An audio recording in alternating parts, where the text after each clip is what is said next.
Hereby, I open this academic ceremony at Maastricht University. First of all, I welcome our candidate, Mr. Mutaz Abdelbagi Hasabelrasoul Mohammed, and he will defend his academic thesis, School-Based Smoking Prevention Intervention for Saudi Male Adolescents.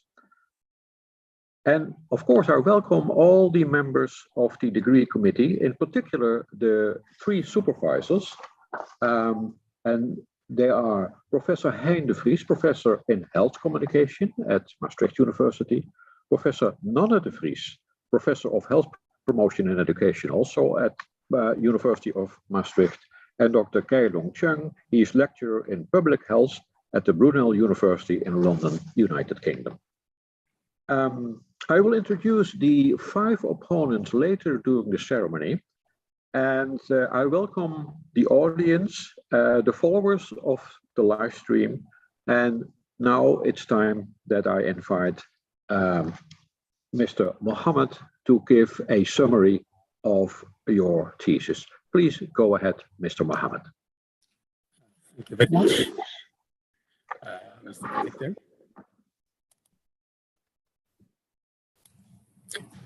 Dear Director, dear members of the Corona, dear family, friends, and audience, it is truly a great honor to me to be in front of you, addressing my such distinguished audience, presenting a summary of my thesis entitled School-Based Smoking Prevention Intervention for Saudi Male Adolescents.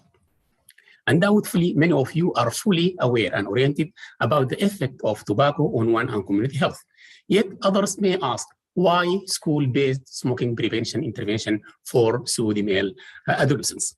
Then they need to know that tobacco is on the top list of preventable causes of death. It is associated globally with more than 7 million deaths a year, according to World Health Organization, causing high burden on health system and public health, treating and managing the disease causes, and the productivity and the lost productivity of $1.4 trillion a year. High reported smoking prevalence among Saudi adolescents, up to 39.6 in a recent review. Additionally, little is known about socio-cognitive determinants of smoking behavior among Saudi adolescents. Moreover, higher reported smoking prevalence among Saudi male adolescents in comparison to Saudi female, which is 12.4 to 39.6 and 3.8 to 11.1 respectively in a recent review. Yet, although the attempts were made to include female in our study, approval was not obtained to include them. Many cessation initiatives with only few published, unpublished prevention ones made us focus on prevention rather than cessation. The pragmatic methodology which we follow to design our intervention is a methodology that can be used when there is shortage of time, shortage of resources, and the need assessment is already conducted, similar to our situation. It consists of 4 steps. The first one is to choose the theoretical model, which is the behavior. Secondly, to set goals and objectives of the program. Thirdly, to identify salient beliefs which determine the behavior. And finally, to design the intervention program with subsequent steps of implementing and evaluation of the program. Following step 1 of pragmatic methodology, we have chosen the integrated change model for behavioral change to design our intervention. The change model assumes that behavior is preceded by 3 phases: pre-motivational, which is mainly awareness, and motivational, attitude, social influence, self-efficacy, and intention, and post-motivational, which is action. In this intervention, we focus on the motivational phase and post-motivational phase. And all those factors are affected by information factors and preceding factors, as shown in the figure. Why did we select the change model to design our intervention? Because it incorporates insights from different models, some for understanding behavior and other for changing behavior. And we wanted to do both, to understand and change smoking behavior of Saudi adolescents. It has been applied in different cultural environments to understand different types of culture, behavior, sorry. It was applied in 6 European countries to understand smoking behavior among adolescents. It was applied in South Africa and Tanzania to understand behavior of condom use among adolescents, and also to understand smoking behavior and change behavior in South Africa to understand smoking behavior. Additionally, it was applied in the Middle East to understand smoking behavior of among adolescents in Jordan, which has almost similar context, cultural context like Saudi Arabia. Step 2 of the pragmatic methodology is to set goals and objectives of the research. And our goal was to study Saudi male adolescents' smoking behavior and to prevent smoking initiation.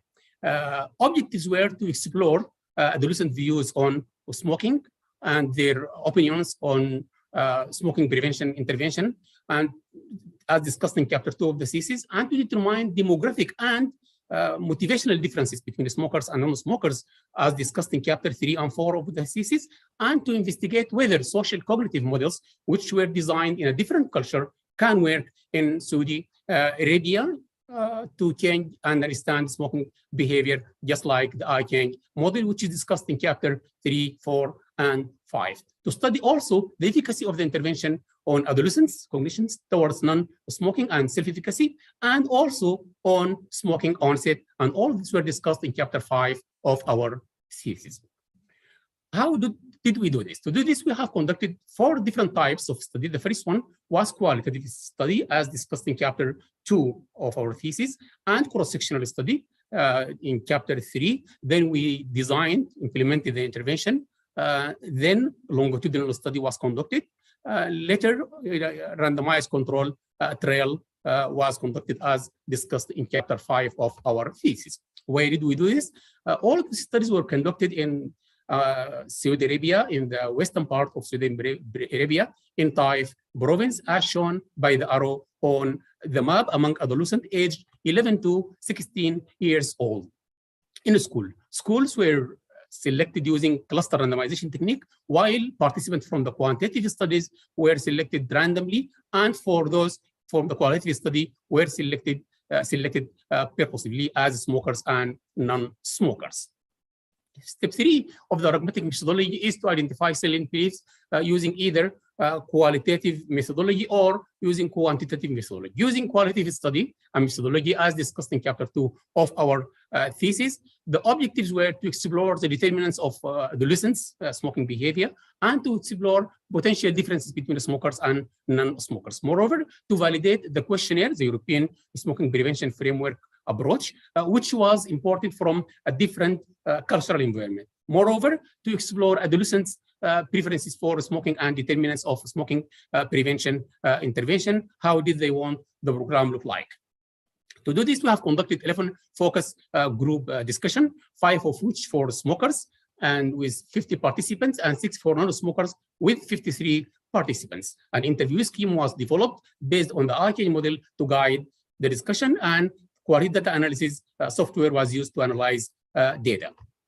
Results were found that smokers differed from non-smokers in they believe that there is no negative impact of smoking on health. They underestimate the effect of smoking, no alternative for smoking, and smokers look more westernized. Moreover, they see that if they became smokers, then they are looked at as adults, and the good taste of cigarette, moreover, the social influence on them. The protective factors for non-smokers to continue being non-smokers were found to be nasty breath of smokers, and they believe it affects health. More additionally, religious was found to be a protective factor, because they believe that if they become smokers, then they will be looked at as a non-religious, which is a matter in a country like Saudi Arabia.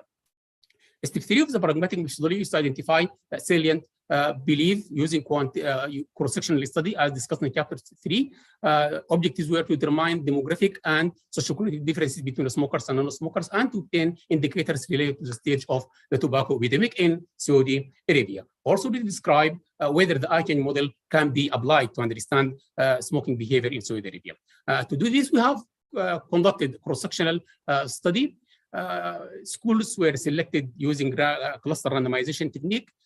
75 urban schools, 7 of them were selected, and from 43 rural schools, 4 were selected, and participants were selected randomly.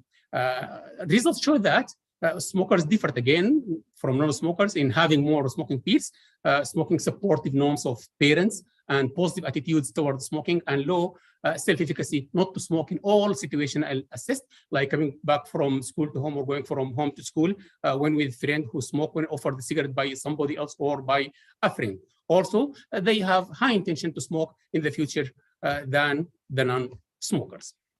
The longitudinal study, which was discussed in chapter 4 of our thesis, aimed at investigating the predictors of smoking initiation among Saudi adolescents and to guide future development of intervention program for this target group. To do this, we have followed the non-smokers from the control group in the baseline data were collected and at 6 months. Using self-administered questionnaire, the European Framework Approach Questionnaire, and the result was found that predictors were found living in disrupted families with low academic achievement and have high perceived pressure to smoke from parents and teachers, and high intention to smoke in the future.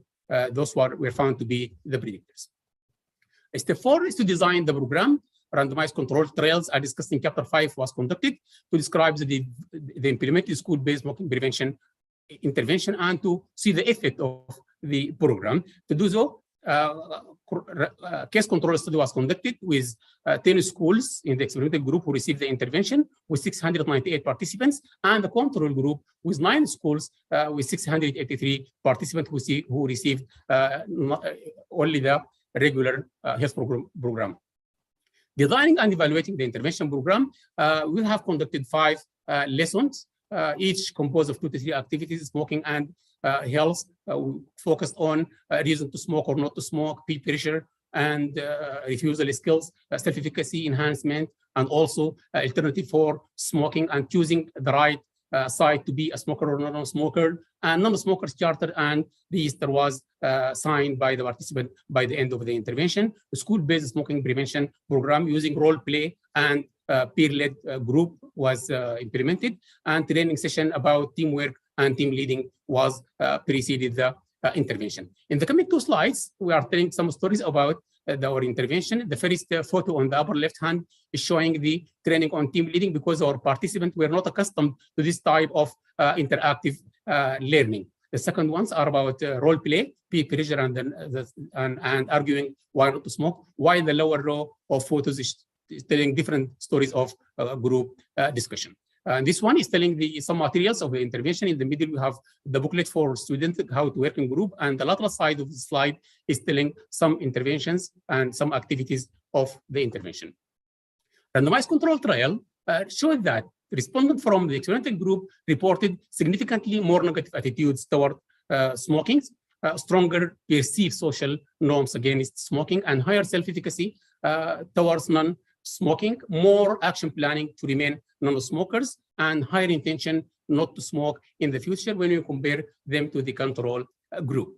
Additionally, smoking initiation was only 3.2% in the experimental group versus 8.8% in the control group.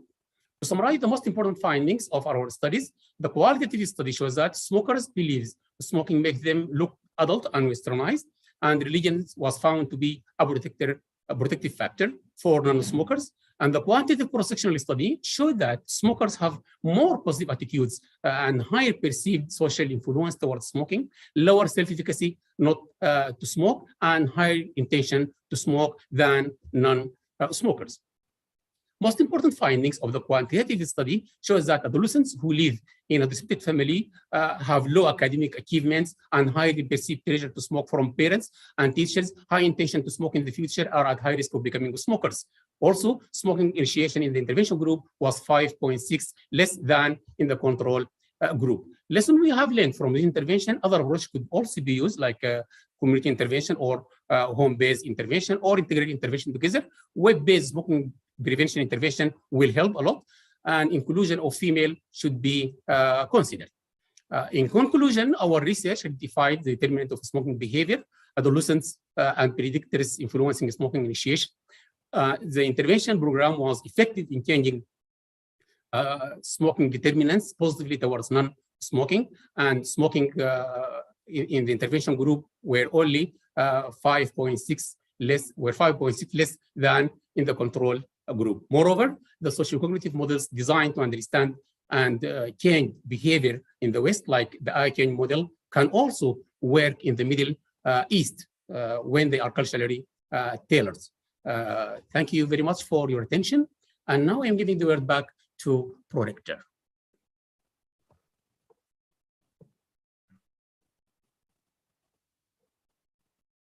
Thank you very much, Mr. Mohammed, for your clear presentation. The opposition will be opened by the chair of the Dissertation Assessment Committee, Professor Kremers. He is Professor of Health Promotion at Maastricht University. Professor Kremers. Thank you very much. Dear candidate, let me start first of all by giving you compliments for the work that you have done. It's a very impressive work described in this dissertation. With a very nice series of studies, cross-sectional, longitudinal, qualitative, and intervention research, really showing, you know, all the aspects of a researcher that you are. Really, really great. And I also did a bit of work beforehand, looking at who is actually going to be the one that I'm being the opponent for. And the interesting thing there is that actually you have already made quite a strong scientific impact in the work that you have, not just by the work that we are discussing today, but also work that you have done in an area that we have all been confronted with in the past years. On the coronavirus, COVID, you were actually doing a lot of research in that area before COVID-19 was there. And your Hirsch index, I don't know if you know what that means, but then it says something about your scientific impact, is 11, which is quite high for someone getting his doctoral degree. So we are talking with someone here that has already made quite some scientific impact, which also deserves congratulations in that respect. But of course, I also have questions. My questions relating to your thesis are the following. Let me start by asking you a question. If you would meet an adolescent on the street and you are interested in whether or not this person smokes, what would you ask this person? Thank you very much for the compliment, high esteemed opponent, and thank you for the question. Assessing and knowing the smoking behavior of adolescents, if I want to know him, if he is a smoker or she is a smoker or not, it's difficult to ask a direct question if he is a smoker or not, because it depends on the cultural environment he is living in. If like a normal culture like in Saudi Arabia, which this smoking behavior among adolescents might not be acceptable, at once he will start defending himself and he will say he is not a smoker, even though if he is a smoker. So the question should be in a way that he can not deny this behavior and should be introduced by some talk about and to communicate about the smoking behavior, so that then I can ask the questions which are related to make him answer my question the right way. And if you could just, you know, you have little time, you're just passing this person on the street, you have this question and you want to ask him one question, what would that question be, literally? Can I give you a cigarette? Can I give you a cigarette? Okay, and then if this person would answer yes, then this would be a smoker for you? No, then this will lead to more questions about smoking behavior. Yeah. Okay. But just an opening way. Okay. Well, and of course you did your research, your quantitative research, and in there you asked a couple of questions to the adolescents. And once they are at this point that they say, okay, I'm a weekly or a daily smoker, then you would say you are a smoker. Meaning that actually someone who is occasionally smoking or has tried a couple of times and then decided, well, I'm not sure if this is something for me, or even smoked up to 100 cigarettes in his life and then said, okay, this is not something for me, you would define this person, this adolescent, as a non-smoker. Yeah. Agree? As there, if I got your question on right way, the how to classify smokers and non-smokers. In our research, we have used algorithm consists of many questions. One of them is number of cigarettes smoked yesterday, last 24 hours, last week, last month, and during lifetime. And then all these questions can be matched together and to see if he is a smoker or not smoker. If, for example, he said that he smoked 100 cigarettes a lifetime, but now he quitted smoking, he's not smoking anymore, then we consider him as non-smoker. But for those who smoke at least once per week, this is going to be considered as smokers, and for those others are not. Maybe there is a little between our definition and the World Health Organization definition. WHO assume that when you smoke 100 cigarette lifetime, then you are a smoker. We added to that, as we're digging in the literature, if you say that I have smoked 100 cigarettes, but I don't smoke now anymore, then you are quitted, you are not a smoker currently. Okay, let me interrupt you there. Because this definition has some implications for the longitudinal or cross-sectional research that you are doing, because you're then actually looking at adolescents that have already, starting to get acquainted with the cigarettes, starting to experiment, and then you are trying to study the social cognitive determinants of going from 0 to 1, from a non-smoker to a smoker. While in essence they are already starting. So are your determinants then still determinants, or are they more or less a result of the initial trying stage? So you're trying a cigarette and you think, this is interesting. I like it. Let's find some friends that also smoke that I can relate to. And that might, have an impact on your determinants research. Do you see where I'm going? So actually, my question is: the determinants that you have identified, are they actually determinants, or more or less the result of initial smoking stages? Thank you for the question. I think now it's a debate about which precedes the other. Is behavior precedes the attitude, or the attitude precedes the others? I think the work of Steve Kramer of unplanned behavior had much focus on this. Sometimes behavior can precede the attitude itself. When somebody start, as you mentioned, start to smoke, then all his beliefs and his behavior start to behave like a real smoker and build on all his attitudes and beliefs on this situation. Accordingly, unplanned behavior sometimes is also present, and it works vice versa, to start from smoking to behavior, or from behavior to attitude, or from attitude to behavior. In our case, we start with determinants, and the longitudinal study assess the predictors of smoking. While the cross-sectional study is telling about the now situation, about the determinants now.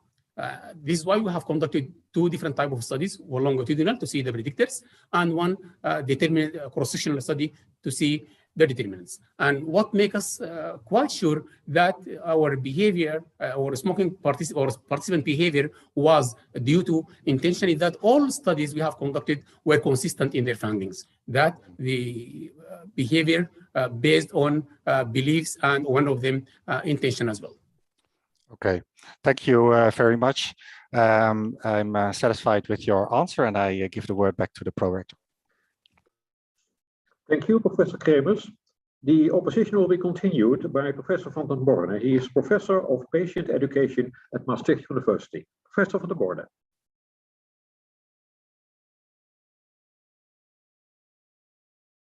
Please unmute your microphone. Yes.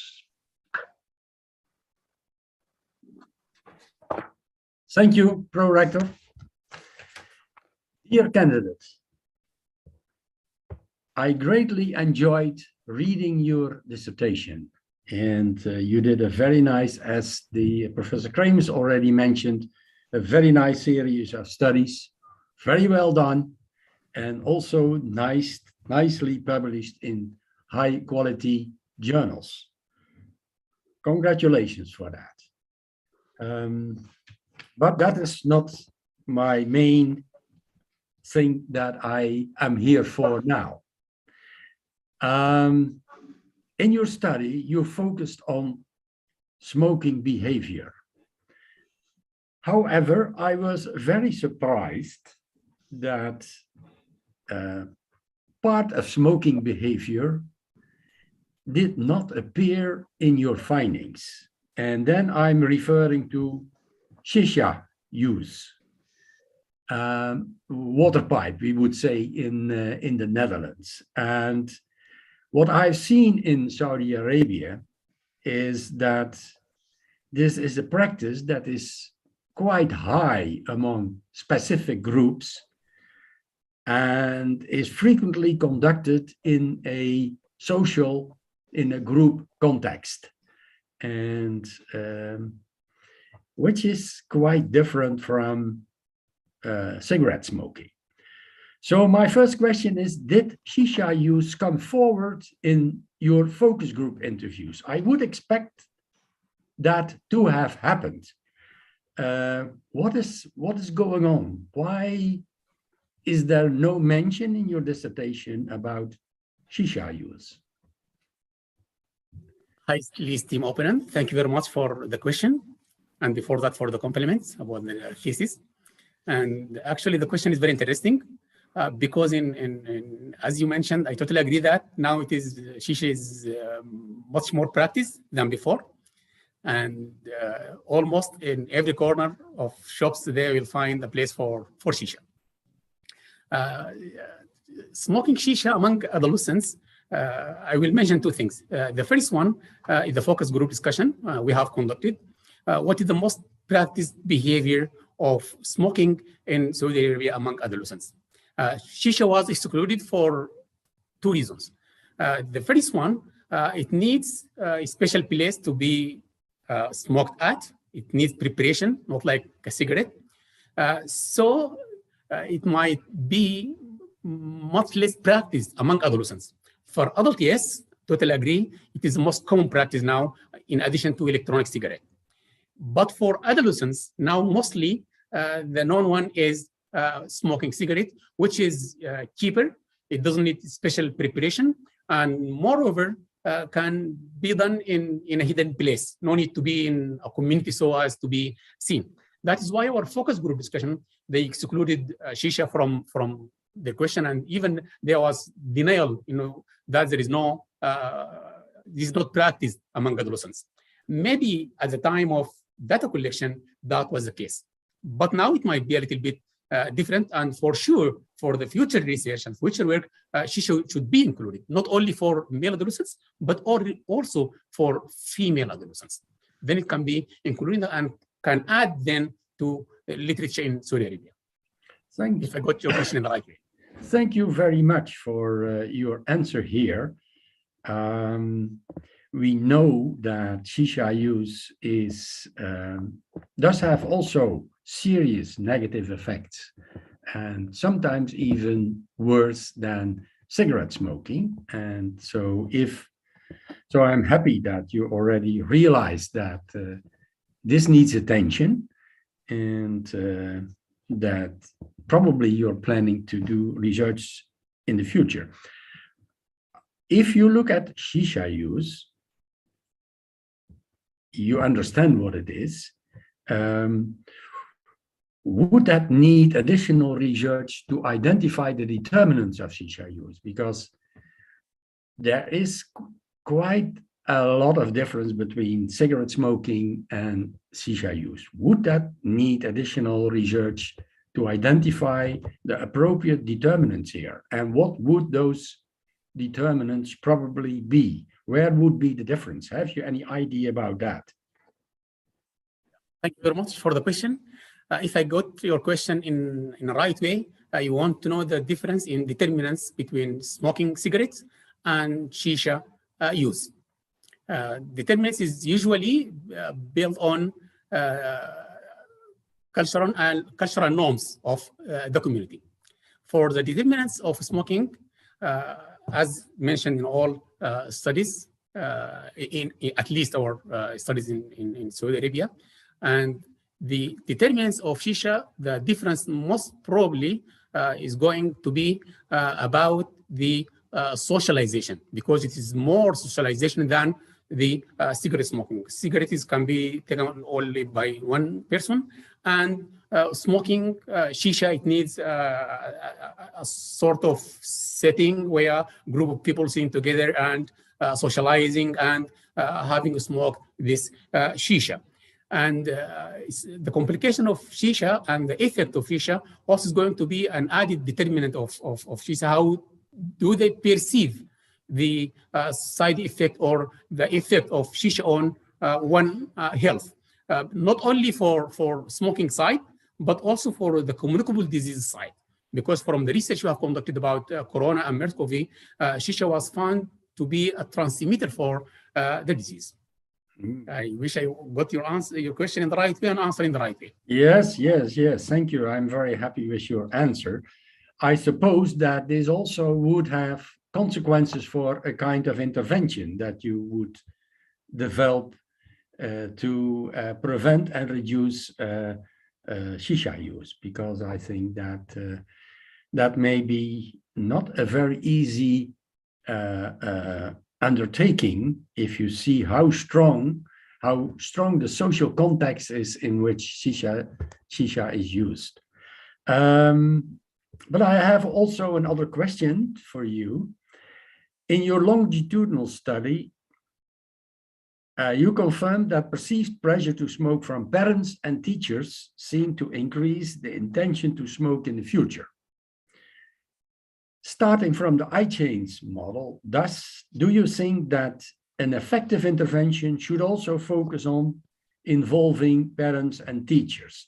What ideas do you have about this? Because I was quite surprised to see that that sometimes even teachers seem to increase the intention. There seem to be positive indicators for starting to smoke by teachers. Does that happen? Can you tell something about that? Thank you very much again for the interesting question, because it's practical question and in the real life. For the determinants or predictors of smoking regarding the last model in the I-chain model, which were parents and teachers in addition to intention. As per the I-chain model itself, sometimes other factors can work, can mediated by the intention. For example, if we see now in the last model of the I-chain model, some factors didn't appear as effective in the behavior. For example, the self-efficacy didn't appear there, peer pressure didn't appear in this model, but this is mostly due to mediation effect of the intention itself. And even other factors can bypass the intention itself to behavior directly, as per the I-chain model itself. The second part of the question, which is about the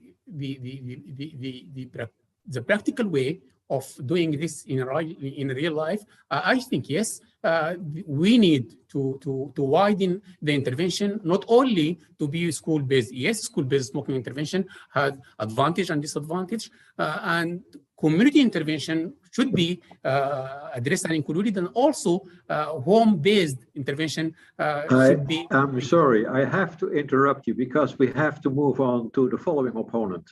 Yes, thank you. Thank you for your answers. I give the word back to the pro-rector. Thank you. The opposition will be continued by Dr. Kroes. She's medical doctor and epidemiologist at the Trimbos Institute in the Netherlands. Dr. Kroes. Thank you very much, Mr. Pro-Rector and dear candidates.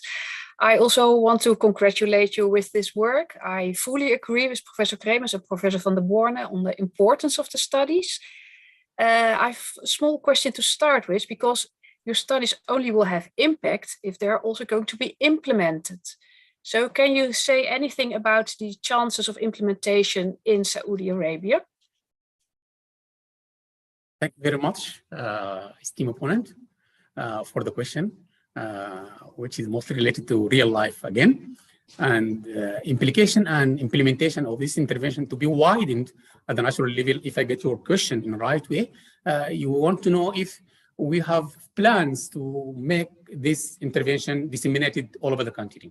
Once we finished our intervention at the group of schools which were selected randomly, then we started after that, and we have seen the result. We implemented the intervention at the level of our province, which is Taif province, as part from school health program intervention. And for the country now, as mentioned in the thesis, internet is available everywhere and accessible for more than 95%. And also, new norms are now settled in Saudi Arabia now, dashing towards new open towards other. That's why if you want to implement our intervention in the way it used to be, it might be less effective if have been used recent technology. And if we have used web-based, it can help to disseminate the intervention. So plans for intervention at national level is going to be yes, but not using the old way of implementing the intervention. Okay, well, then we hope, of course, that it will not change the effectiveness of the intervention. But actually, this was not my main question I wanted to discuss with you. I wanted to discuss with you something very different. You are defending your thesis in the Netherlands, and one of the most remarkable cultural differences between Saudi Arabia and the Netherlands, of course, is the position of girls and women. And this is what I want to discuss with you in relation to smoking in Saudi Arabia. Now, well, in brief, if I calculate it correctly, there are about, well, almost 1 million smoking women in Saudi Arabia. And you also mentioned that the epidemic is in stage 1, which may mean that in the future, the number of smoking women may also further increase. So already this number is quite something to be worried about. But even more important, I think that the girls from now may be the mothers in the future. And in chapter 4, you discuss the pressure and norm of parents. And Professor van der Borne also mentioned it already a bit. The pressure of fathers is in the way to start smoking. And that is an important pressure. But the pressure of mothers is not statistically significant towards smoking. But my hypothesis is that mothers may, on the contrary, have an important role in emphasizing the non-smoking norm. And for both reasons, so the 1 million smoking women, which may increase in the future, and the mothers from the future may have an important role in emphasizing the non-smoking norm to their sons, I want to do a brain exercise with you. And I will want to ask you to develop a prevention program for girls. And I would like you to tell me what different focus should it have, what different elements, and how would you start into making such a prevention program? Thank you very much for the big question. Yeah, as mentioned in our thesis, the smoking prevalence among females in comparison to males is a little bit lower. That was at that time. And now Saudi Arabia is watching a big change concerning the whole life. As per the vision of 2030, there is openness now. Internet is accessible. Now women can drive, which was not available in 3 years ago, was not allowed. Now they are allowed to drive. In my workplace, we used to have separate places. Now we have common place now normal. So now life is now becoming more interacting between males and females in Saudi Arabia. So definitely, and for sure, intervention program is needed and needed for both groups, for males and females. What I want to mention is that for female, in the classification we have done, parents were found to be positively affecting their kids. This because in Saudi Arabia, as used to be, male grew up with male and female grew up with females. A girl will grow with her mother, sister, and aunt. And for males, they grow with their father, brother, and uncle. So there used to be two separate communities for males and females, and the effect was from one side. As now life is changing, now the effect will be from both sides. So we are in need for intervention program for females to prevent tomorrow mothers smoking. And to do this, again, we need to do like brainstorming with the target group of females. How do they want the program to look like, the same way we did with our group? Because there is one point also that one of the prevention protective factors against smoking was the Islamic image of a female. They want, in Islamic image, if you smoke, you just look like a man. This is what we live here in Saudi Arabia.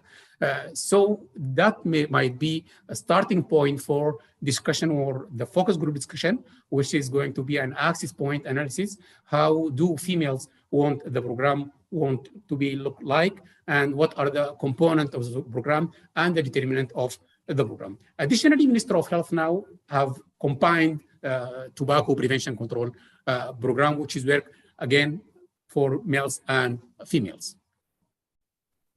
Thank you very much. I would have liked to discuss much more about it, but I think my time is up already, and I give back. I thank you for your answer, and I give back the words to the pro-rector. Thank you, Dr. Kroes. The opposition will be continued by Dr. Pieterse. He is Associate Professor in Psychology, Health and Technology at the University of Twente in the Netherlands. Professor Dr. Pieterse. Thank you, Mr. Pro-Rector. Dear candidate, it's a pleasure for me to be here and to see you in real after reading the full manuscript. And let me say that I agree with my previous colleagues that I'm quite impressed by your work.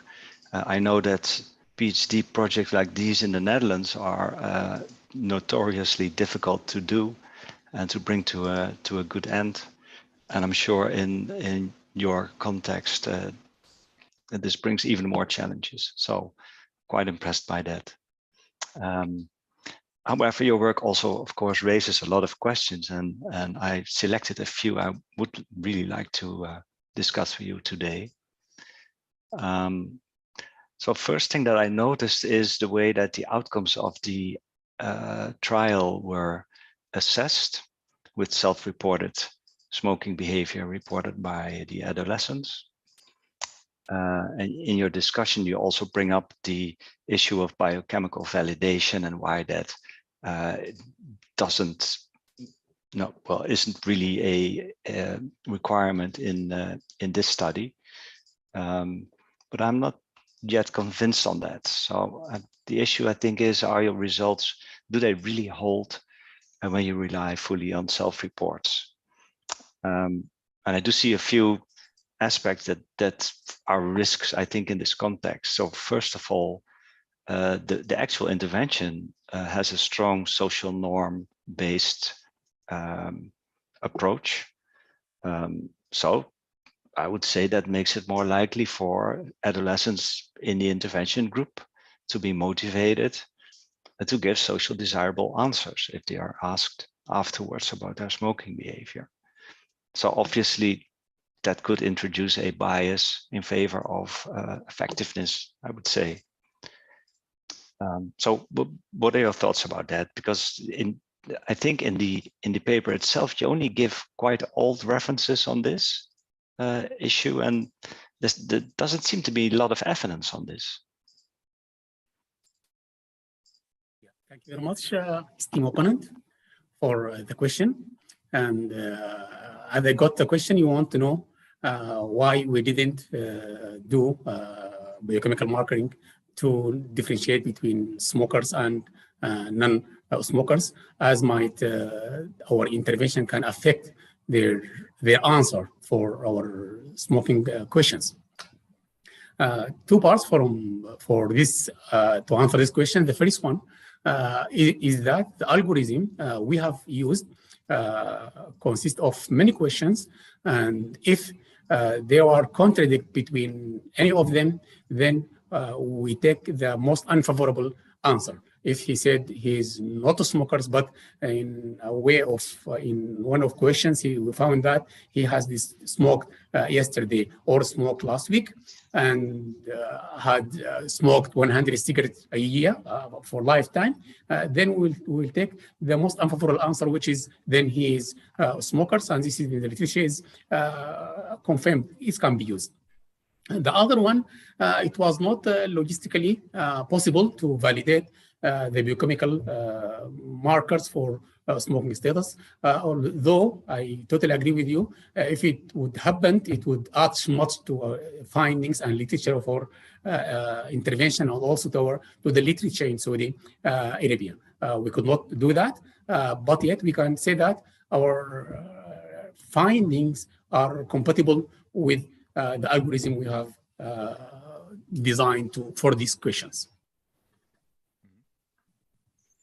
Okay, I agree that there, of course, are a lot of practical issues, and in particular in this context where if you want to validate non-smoker, you need to collect samples from, I think, 80% of the students who report non-smoking. So that's quite a challenge. On the other hand, we do have, let's say, easy to apply carbon monoxide breath sampling, for example.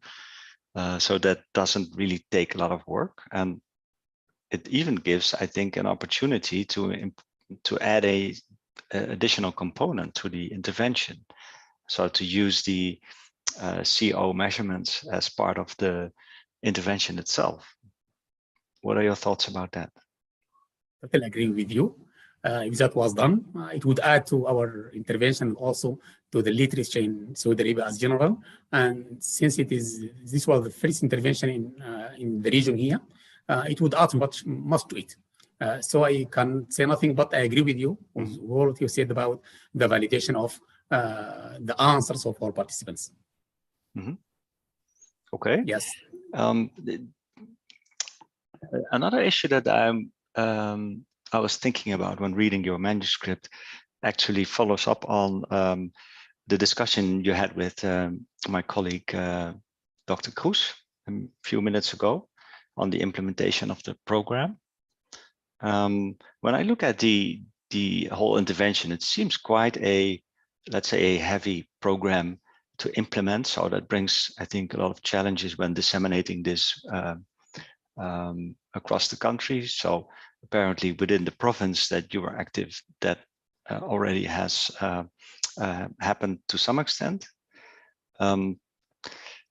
So I think one of the concerns I would have with a program like this, which is quite intensive and challenging and demanding for schools to implement correctly, is the degree to which the fidelity of the program is maintained. So how well do schools really implement the program as intended, and what are the risks involved if they do not do so? So clearly parts of the program go against current culture and educational approach. So this brings, of course, a lot of potential barriers within schools. And actually, if a peer-led program is not implemented correctly, it may even backfire and have adverse effects. So perhaps, what are your ideas on that? Thank you very much for the question. Concerning the implementation of intervention, since it was the first intervention program in the region, and our participants were not accustomed to this type of active learning and working in groups, they had to be trained on how to do this and how to tackle and how to discuss and how to summarize and how to play the role play and how to find the point which is needed to be tackled. For us to make sure that all participants in the intervention group received almost the same quality of training so as to have the same outcome. All schools have been trained by the same healthcare workers who are working in school health program to train those participants. This is the first one. Secondly, the maintenance of the outcome. As mentioned in the literature, to have long-term effect, in addition to the short-term effect, maintenance of intervention is required to be delivered in a regular way. For example, one of challenges we have met and considered by healthcare workers who delivered and enhanced the program, that to continue in doing this should be done, but it also need logistic to do it. And accordingly, the intervention was needed to be done in only the region.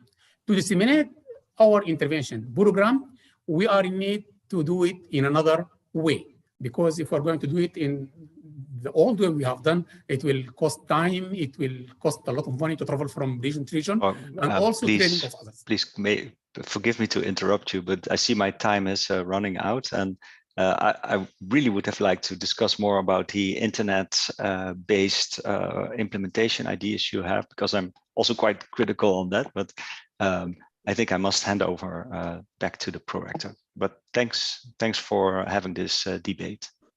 Thank you very much. Thank you, Dr. Pieterse, and for your awareness. Thank you very much. The opposition will be continued by Dr. Mogier. He is Associate Professor of Public Health and Health Promotion at the Yazan University in Saudi Arabia. Dr. Mogier. Okay, thank you very much. Dear candidate, first of all, I would like to congratulate you with this very interesting study. I really enjoyed reading it, and I wish you all success in your future. I have some questions which I would like to address you concerning this study. In your study, you use the I-chain model and explore the social influence, self-efficacy problems among adolescents. You found that smoking among them is increasing. But from your intervention, you have a very successful intervention to reduce the smoking among adolescents using the interactive group work. My question is, your longitudinal study started after the development of intervention. It could be more beneficial to conduct it prior to the intervention development. Please, can you elaborate why you carried it this way, developing the intervention before the longitudinal study? Thank you very much, esteemed opponent, for the question. If I got your question in the right way, you want to know why did we conducted the longitudinal study after the intervention, since longitudinal study is usually should precede the intervention so as to target the right predictors of smoking initiation. In our study, the pragmatic methodology which we follow to design our intervention in the third step, addressing that you have to know the salient beliefs which determine the behavior. And that can be done via using qualitative study or quantitative study or in the literature. Literature in Saudi Arabia has very much attention to the determinants of smoking. This is number one. Secondly, the qualitative analysis we have done for the focus group discussion, we could pick their preferences for the intervention, and also the determinants of smoking at that time.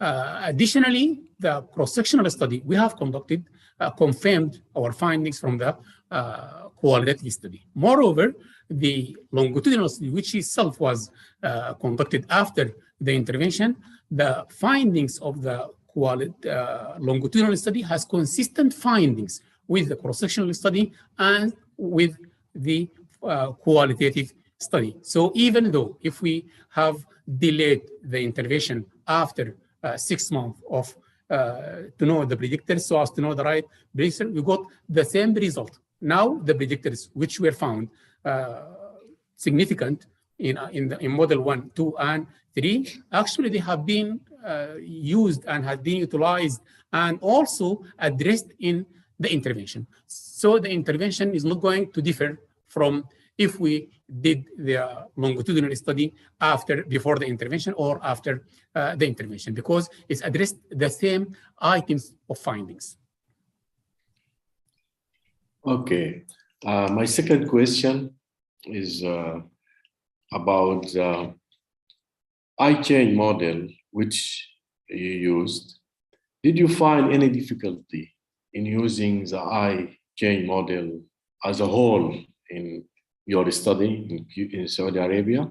And why was your focus only on motivation, action, and behavioral factors? Thank you very much for the question.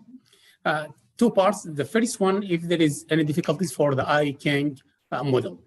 Since it was the first time to be tested and applied as socio-cognitive models in the region to study the smoking behavior, actually it was a little bit difficult even for the healthcare workers who develop the intervention, who enhance the intervention. They have to be trained on this. I had to train them on different concepts of self-efficacy and how to strengthen it, the parameters which we have used to develop the theoretical models, different theoretical parts for the eye change models. So in the beginning, it was, yes, it was very difficult for them to get the concept, but later on, after many sessions, it becomes okay, and then the discussion about it was easy.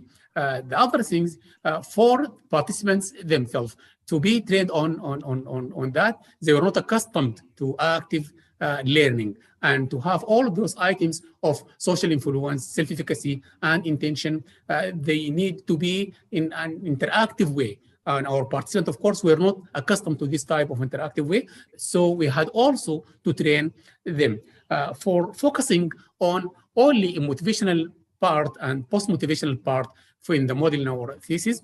As mentioned before, for the pragmatic methodology, it assumed that you can assess the beliefs either from literature, qualitative study, or quantitative study. And the pre-motivational phase of smoking behavior got a very much attention in the literature in Saudi Arabia.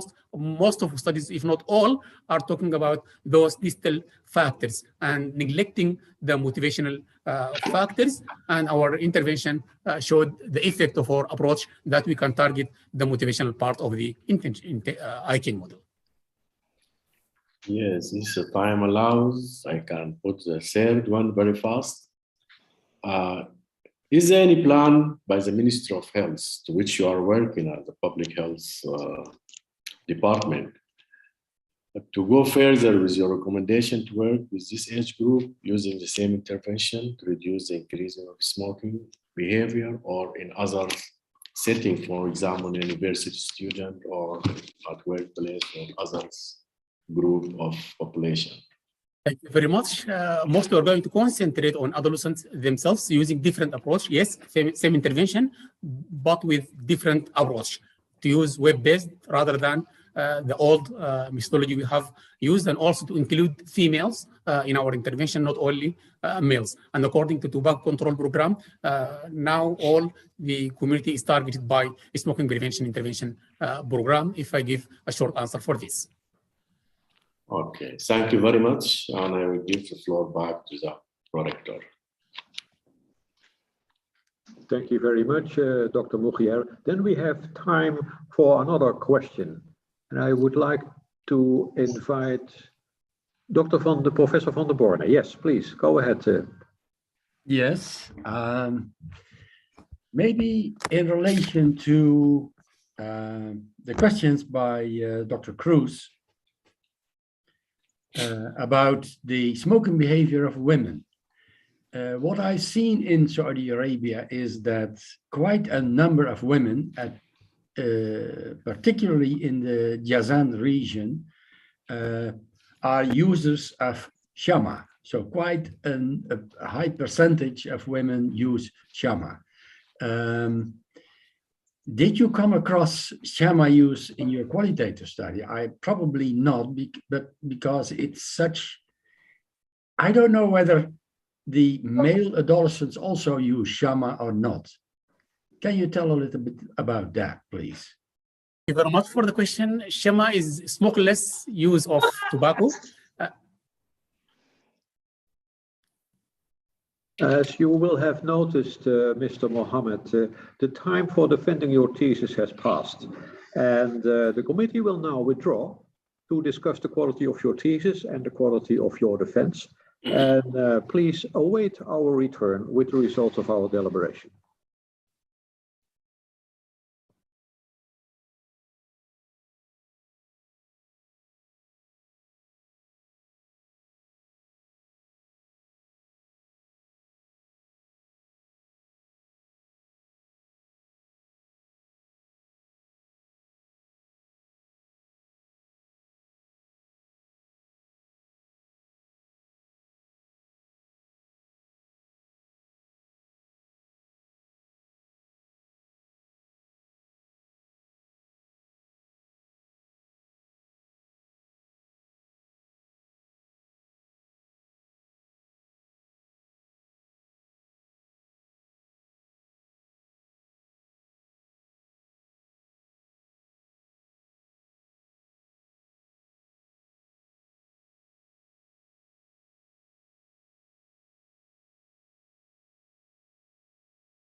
I see that everyone is back. Dear Mutaz Mohammed, the degree committee here present online has assessed the quality of your thesis and the quality of your defense. And in view of this positive verdict and taking into account, of course, your previous qualifications, the degree committee has decided to grant you the degree of doctor. Professor Hein de Vries is authorized to confer upon you this academic distinction in accordance with Dutch University custom and law. And I invite your supervisor now to take the floor. Professor Hein de Vries. Thank you, Prorector. Well, first the question. Do you promise to work in accordance with the principles of scientific integrity at all times, to be careful and honest, transparent, independent, and responsible? Yes, I promise. Well, by the authority vested in us by law and in conformity with the decision of the committee here present online, I hereby confer upon you, Mutaz Abdelbagi Hasabelrasoul Mohammed, the degree of doctor, and grant you all rights attached by custom and law. And as evidence of this, you will soon receive the degree certificate signed by the rector, the secretary, and the supervisor, affixed with the official seal of the university that is now shown by the beadle.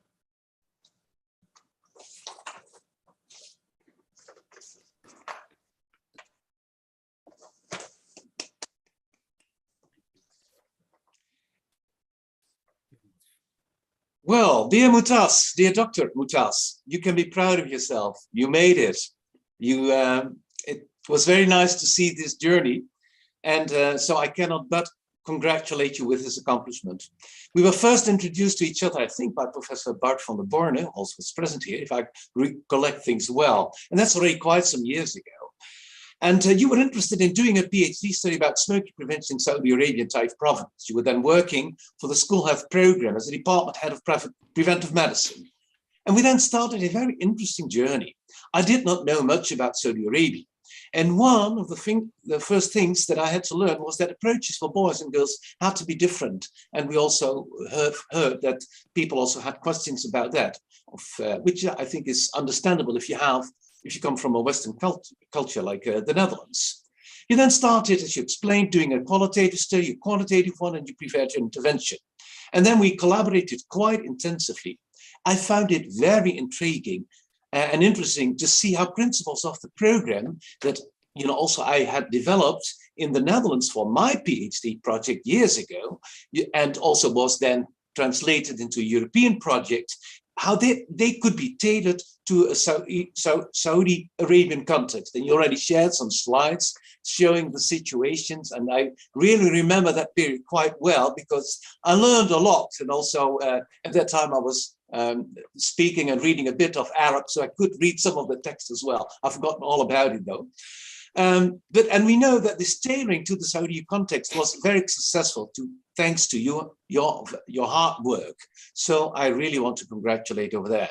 So it was so intriguing to see that not only these principles were effective in the Netherlands, in so many other countries, in project where Stef Kremers was involved with, also in the Romanian country, but also in the Saudi context. So I think it's intriguing to see that if you tailor the project to the context, you're using scientific approaches and that you can be effective. That was your job, so you can be proud of that.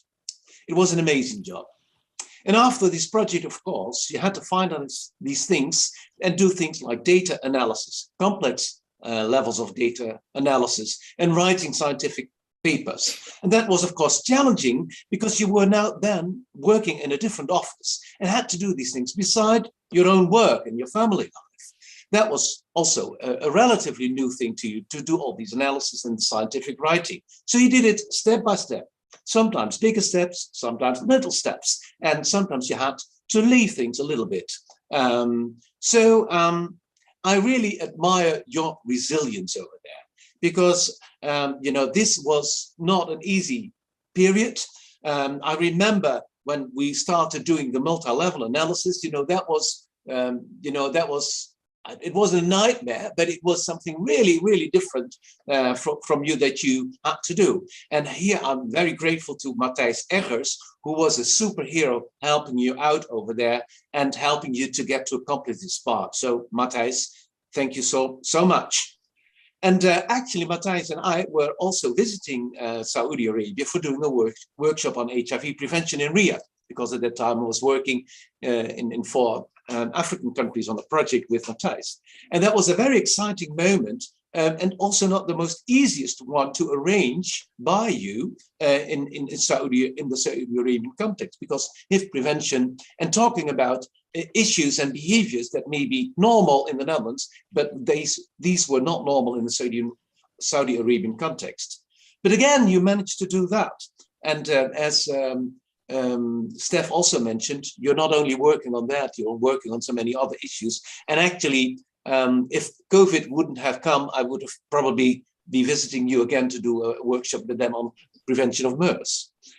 But thank you so much for showing us around in Riyadh. It was a very memorable and great moment in my life that I will never forget. Mutaz, during this process, you had to learn a lot about principles of health promotion, theories of health behavior change, statistical analysis, how to write a scientific paper. Again, I'm so glad that you had the courage and the resilience to do this beside your other career and other challenges in your period, not only work, but also private challenges, you know, in the family life situation.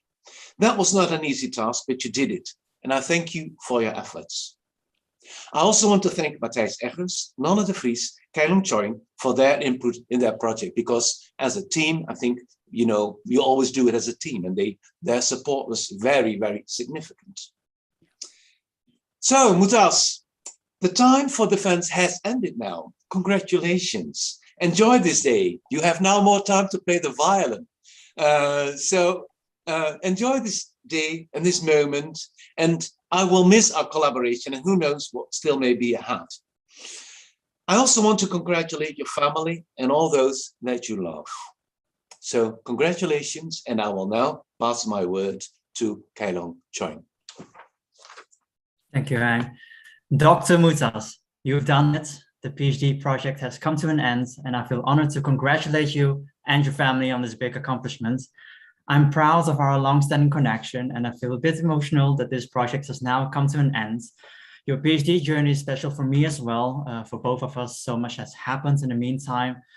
Since the beginning of our collaboration in Maastricht, I understood you are special and passionate about your research and always aim to deliver high quality work. I remember that you came to my house in the evenings to figure out the syntaxes together of the longitudinal study. You were always kind, professional, and shown willingness to listen and incorporate feedback to enhance your work. I'm so impressed, and I'm very proud of our long-standing collaboration. You're easy to work with, communicative, and have all that is needed to make any project work. I wish you all the best in your professional life, as well as your private life, of course. And I hope we can continue our joint work and also one day celebrate in the physical world. Congratulations. Thank you very much. Yes, and finally, Prorector, I will be short, but Mutaz, dear Mutaz, congratulations also on my behalf. Of course, it's been quite a long journey, but it's a journey in which you showed motivation, expertise, persistence, perseverance, as has been said already by Hein. I think in the end, it leads to great results with relevance, excuse me, with relevance and of course, using different methods and that being expressed in different publications already. So I think you should be proud of yourself. I am proud of you and of the success that you've achieved today. And I wish you indeed all best for the future, both academically and privately. And with that, I'll give the word back to the Prorector. Thank you. Thank you very much, Professor. Thank you very much.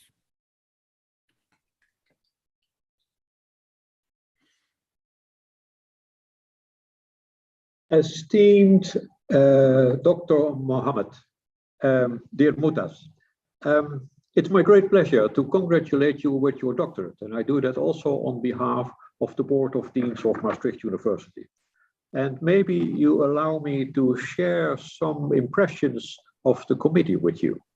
We have seen a very good dissertation, and which was based on strong studies. And these studies are well published. And although with respect to your defense, well, of course, but that's usual, not all our questions were answered, but we have seen a very fast, focused, and adequate, appropriate, and analytical response to our questions, and we had a good academic discussion on that. And the committee is very satisfied with your defense. And I would like to include in my congratulations your three supervisors, Professor Hein de Vries, Professor Nanne de Vries, and Dr. K. Long-Chung. You may be proud on what we have seen today in terms of a very good dissertation and a very good defense today of Dr. Mutaz Mohammed. Congratulations with that. And of course, Mutaz, I would like to include in my congratulations your family, your wife and children, and I would like to congratulate them and other members of your family, and also your friends and all those who have contributed to your studies and the achievement that we have seen in your dissertation today. And I wish you a very successful professional career and a happy personal life. I would like to thank all the members of the degree committee and of the thesis assessment committee, and in particular the external members. And I would like to thank you for all your contributions in assessing the dissertation and in contributing to a good academic discussion today. Thank you for that, and Maastricht University appreciates your contributions. Hereby, I close this academic ceremony.